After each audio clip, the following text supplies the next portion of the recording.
Hey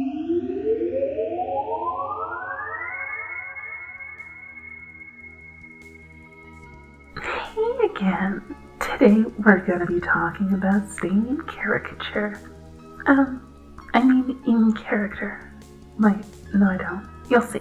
Anyway, the topic is staying in character, the mechanics and tools that GMs and game designers have to support and encourage such. So, let's dive right in, and hope that we land in the fluff instead of the crunch. Okay, so first and foremost, what does staying in character even mean? The hero, always being heroic, always doing heroic things, being all hero-ish, right? No. Now strip that concept from your brain immediately. It's a one-dimensional piece of cardboard, so let's look at what makes a real character who they are, what makes them real. To begin with, let's consider a real person. Do you always act exactly the same way? Speak with the same terms, same mannerisms? What about when you're angry? Sad? Speaking to someone like your mother? What about a conversation with a business partner, a friend you haven't seen in years? Yeah, we don't act consistently the same way all the time. Neither should your characters. Trying to build them based around strict personality traits won't really work all that well. So we have to kill that concept right here and now. Characters in your game can't be expected to always maintain being in character in the sense of always acting the same way or speaking the same way. It just doesn't happen. That's a caricature, not a real character. So what is a character? What makes someone consistently the same across the board? Now, this is tricky to describe, so let's take a little detour for a moment as it'll help explain the concept. See, when I was handling the same issue, I went in with the concept that since Saorsa is built around teaching people to roleplay, who hadn't really done so before, either no experience or role-playing as their only experience, like just rolling dice instead of actually playing a role. That the ideal position to start from was for it to be okay that the players didn't know who their characters were. Their characters didn't really know who they were either, and that is a large part of the central premise of what the game's about. So why is this important of a distinction? Well, it means there's a lot broader choice for a character to act more like a real person, but still be able to be defined. The method of definition I went with wasn't personality traits, as those can change drastically, like not even over time, but just in different situations, but rather the primary values of a character. What's the one thing they value most above all else? What makes them tick? What do they base all their major decisions upon? Everyone has something that's important to them, usually several somethings, but something that makes them act the way they do consistently. Now, how it's expressed may vary wildly in between individuals, but most can be boiled down to a few simple concepts, such as the desire to inspire and lead others, or to create things. Dr. Frankenstein is the same as those who worked on the Manhattan Project, and the same as the old eccentric dwarvish engineer.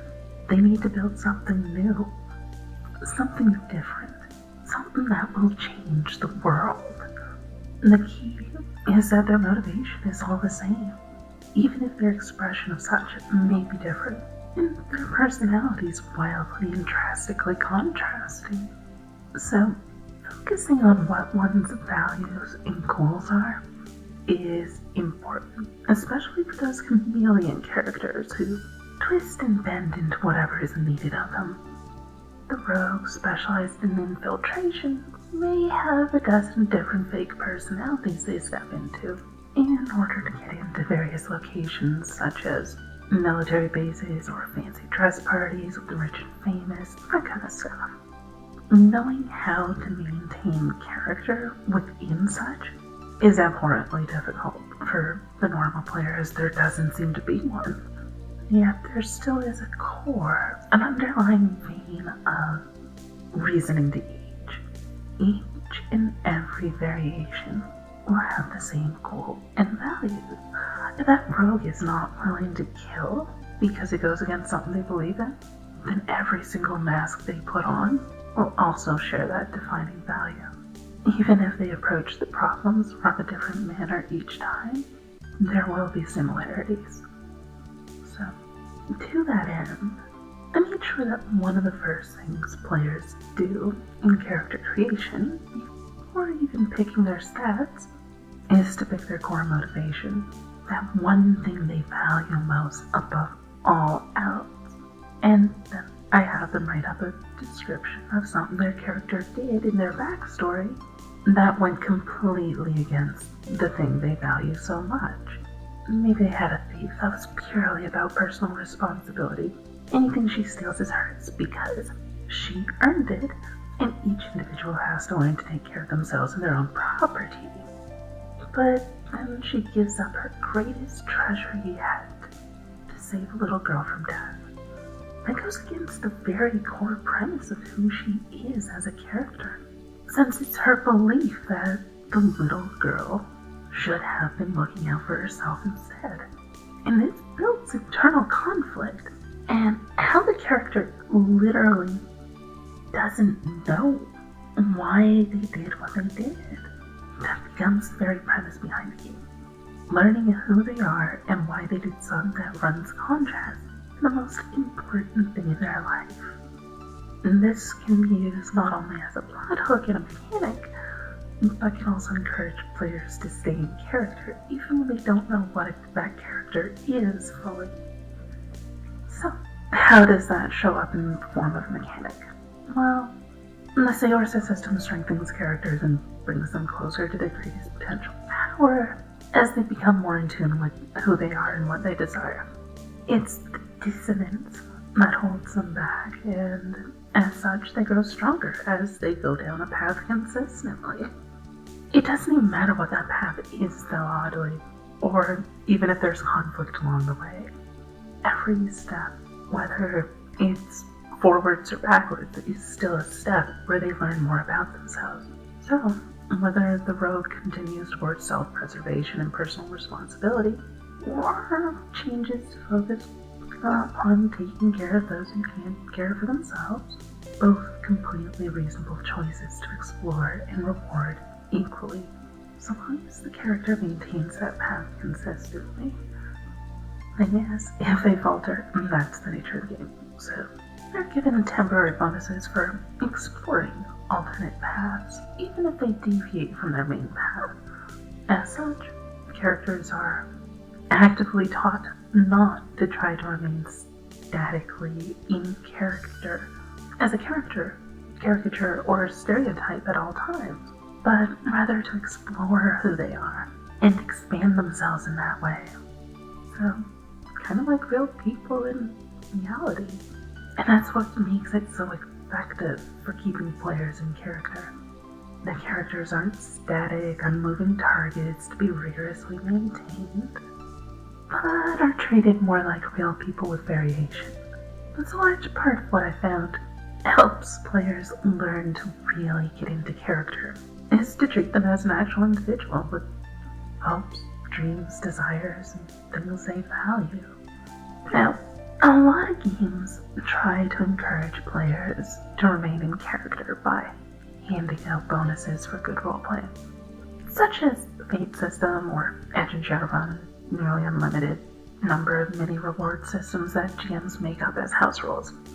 These aren't necessarily bad, but the problem with these tends to be that the GM can't reasonably know what really is and isn't in character, especially if a character grows and changes over time. Like, I've done professional writing, and I found the best written characters almost universally surprise their own author when they do something that seems completely out of character. It makes sense to the character at the time, sometimes for reasons that don't even become clear to the author for a few chapters when it all falls into place. These kinds of reward structures stifle this pinnacle of role-playing, where a character may appear to be out of character, yet they're more true to themselves in that moment than they've ever been before, where the subconscious mind actually takes over, and the character does something that simply only makes sense to them. And because of this, I suggest for designers and GMs the world over to be cautious with implementing short-term rewards for staying in character, as it may not always have the desired effect. If the GM has a strict opinion of how they think the character should act, then it can be used to bind a character to being unable to progress past that limited description. For Saorsa, this is bypassed entirely since the whole point of the game is to learn who their character even is, and that requires pressing the character's limits, seeing which are really limit and which are just imagined. Will a character kill an innocent individual in order to fill a greater purpose? Good question. Well, let's put them into that situation and find out, because they themselves may not know the answer to that question yet. Now, just dropping a cookie on someone for behaving the same way consistently isn't really an ideal method, but it is a method that does work partially in some respects. I think it really comes down to the goals of the game, the target audience, and specifically what the game is trying to accomplish itself differently than other games of its type, to be able to stress a character design in this way. However, also note that anytime you're putting a cookie in front of someone to get them to do something, you're using positive and negative reinforcement. Positive reinforcement when they do something right, negative when they do something wrong. This is exactly the same if you're training a dog or a player, it's all the same. I know, it sucks to say that, but it's kinda true. People are, anytime you want to train someone, you reward the behavior you want to see reused, and you punish the behavior you don't. The thing is, this only changes the motivation. If the player wants to roleplay, then rewards don't help any. All they can do is make them want to do so. If they already want to do so, then, well, there you go. Now, what a reward can do is, it can also set up a description of what the character actually is supposed to do. If they do something right, and they get a reward for it, and they're like, oh, okay, then now I know what I'm supposed to do. If they get punished when they do something wrong, then they know, oh, I'm not supposed to do that anymore. So, it can provide some information as well, but whatever. Anyway, the cookies for role-playing is kind of a fun way to solve the issue, regardless. And it's not a great one, but it does have a significant advantage as well, in that it's something every player can mention frequently, including the GM, which acts as a continual reminder to players to get back into character, which can help a great deal when it comes to things like game tables where the players joke out of character a lot, or there's interruptions or conversations other than the game or what have you. As such, the psychological advantage is pretty handy to have in that regard, even if it's just a reminder, because sometimes people will forget. It does, however, have problems with it, such as dragging people back out of character to use it. As such, be cautious with trying to enforce players staying in character in this manner. More than that, keep in mind that what's in character goes well beyond just following a strict set of mannerisms and such. In reality, and for the most real of characters, their goals tend to not change or waver much unless a major event occurs. And their values are a lighthouse beacon that leads the way to who they are. So, rather than strictly enforcing if a character is following a certain set of traits, focus on if they're working towards their goals or embracing their values. These are the ideal ways to tell if a player is truly in character. For the mechanic side of things, it really comes down to your individual game as stated, but typically speaking, if you want to make a role-playing heavy game, there should be mechanics built into it that reward players for role-playing. Like, what makes a game actually a game at all is the rule set that defines it. So if you claim your game is about role-playing but have no rules to define what role-playing is, it's not really part of the game. It's just something that players and GMs throw in themselves. As a designer, it's your job to ensure that every aspect of the game that you feel is integral to what makes the game what it is actually present within the rules. You wouldn't have a combat-focused game that completely lacked rules on what to do when two people try to hit each other, or when somebody tries to dodge a hit. So don't leave out important parts of role-playing either for your role-playing heavy games. So, that leads into what to do with mechanics. I've covered how Saorsa does things and the idea of handing out bonuses as short-term rewards for good role-playing, but these are only two methods. There are a lot more than that. There are so many ways to do combat, yet role-playing is so much more intricate than even that, and so much more vaguely defined, that it can feel like there are no options. Instead, the opposite is true. There are simply too many options, to the point that it becomes difficult to differentiate between them. So, consider for a moment what the goal of a mechanic is designed to do. In this case, we're looking at a concept of encouraging players to stay in character. Like, rather than just saying what their character wants to say, such as, oh, I asked the shopkeeper if they have any special swords. Yay. It's actually set in character directly in the first person, rather than second or third, as if you, the player, were saying it. That's only part of it, though. That's the outer appearance shown to the rest of the players, but the stronger part is whether the character is actually maintaining who they are, rather than turning into just an avatar of the player. See, this is an important distinction. A character has a personality, opinions, a certain mindset, stuff that makes them their own unique individual. An avatar, in contrast, is a placeholder for the player or the reader or some other form of audience. I'm going to show my age for a moment here in stating that Sonic the Hedgehog is a character. He has very strong opinions, a very particular way of doing things, and is sharply defined as who he is. Mario, in contrast, is an avatar. He has no real opinions of his own, no real consistent behavior, no purpose, motivation, or goals outside of rescue the princess, and they don't even really give an answer for why he does that. Mario doesn't exist to be interesting, but specifically so that he isn't interesting. Same thing like Zelda games. Zelda has a personality, Link doesn't. You see this in other forms of media as well.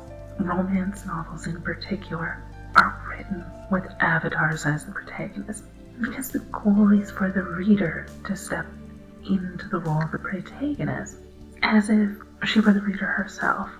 In much the same vein, action heroes are usually written in a similar manner. Guys can slip into the hero role because there's not a lot of personality to the hero in most cases.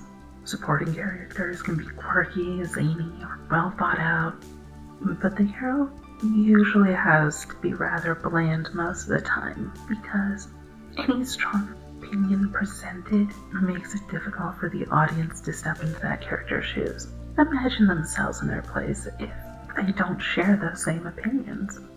Now, when it comes down to a character in a game, or an avatar in this case, the problem with avatars is that they aren't really role-playing. You're not playing a role, you're playing yourself. A large part about role-playing is exploring things that aren't real. Stepping into someone else's shoes for a bit rather than your own. By playing yourself, that's not really possible. So, to make a mechanic that encourages players to play characters rather than avatars is going to be a bit difficult, especially for those players who are new to role-playing in general. The idea of being in someone else's head for a while is a tricky thing to process, and just in and of itself, as it is already, and something many people find rather disorienting or uncomfortable. There's a reason the stereotypical human race is present in virtually all fantasy and sci-fi settings, no matter how inappropriate it may be. A lot of it is simply that it's easier to make player avatars. There's other reasons as well, some similar to rooting for a home team in sports, others related to easing the transition to a different method of thinking, but the avatar thing is a very large part of it. When you're playing a human, you're probably playing yourself to some degree. So, let's consider what we want our mechanics to entail. First and foremost, we want the player character to have a personality different from that of the player. Otherwise, it's basically an avatar. One of the key things here is to stress that even if we take the same values and same goals for a character as the player themselves, that's still possible for these to be expressed in wildly different ways. As such, a mechanic which simply says, you can't be anything like yourself currently, is typically a bad idea. We write what we know, even if it's in relation to role-playing instead of writing. Instead, the goal here is more to encourage players to explore a facet of themselves that they already possess, but to exaggerate it out. Take it from some small part of who they are and blow it out into a large defining aspect of the character. Keep in mind that these kinds of rules are mostly for newer players, as advanced players tend to have this kind of thing down already, so they don't really need such.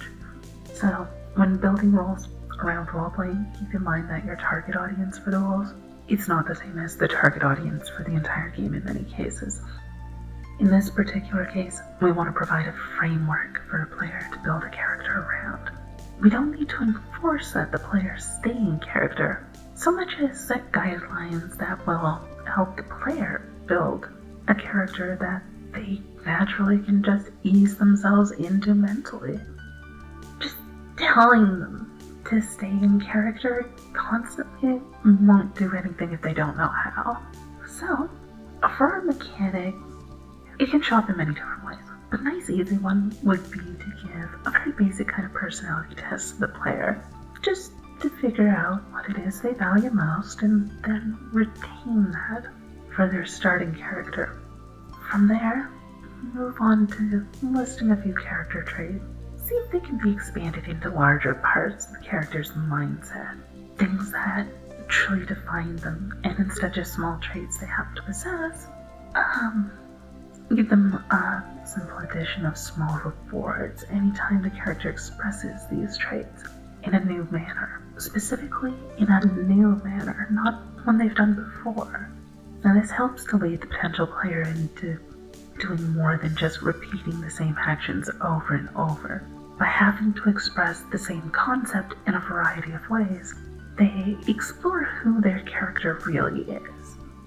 Now, as stated, there are way too many ways to create rules to encourage this kind of behavior, so I'm not even going to try to list them all. The point is that you see the methodology of figuring out what the behavior you want to encourage is, what the root cause of that behavior is, and how to specifically only encourage it rather than trying to force the matter. You can't force someone to do something they don't want to do, and especially not if they don't even know how to do that particular something. Consider who your targeted player is for a rule that you're trying to accomplish with the rule. And then most of the time, rules aren't in place to enforce things, but rather to structure things in an organized manner that helps the players resolve the issue they were having. So, yeah, you don't put out combat rules into the game for the sake of making combat go a certain way, so much as to explain situations that players might not be sure what happens. The same is true of mechanics designed around role-playing. If a character isn't sure how to build a character that's easy for them to play, write your roles as scaffolding for a way to build a character up in the first place. And it'll be that much easier for players to stay in character. Anyway, I could be at this all day, so I'm gonna cut it here. So, that's it for today's topic of staying in character. Or caricature, whichever. Standard fare stuff, blah blah, I don't need your money to keep making videos and for creating the game Saorsa, but it really does help. So even a tiny donation goes a long way. A lot longer way than you'd actually expect towards making these things a reality. Other than that, what do you do in these embabbled things anyway? I don't know, like, subscribe, do stuff? Yeah, stuff. Do whatever you think you're supposed to do here.